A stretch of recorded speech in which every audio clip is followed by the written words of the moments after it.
Did you know that different group of people spell and pronounce the word Jarai differently? So in this video, I'm going to go through different spellings and also pronunciations that were done by different groups of people.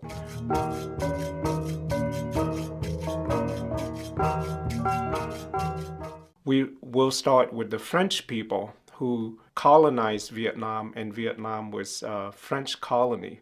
So in the past, in the 1800s, perhaps even in the early 1900s, it was common for them to say Jarai, but they spell it as Djarai. And some English speakers like Charlie Long, who is a well-known American pastors and missionaries to the Jrai people in the 1960s and 70s,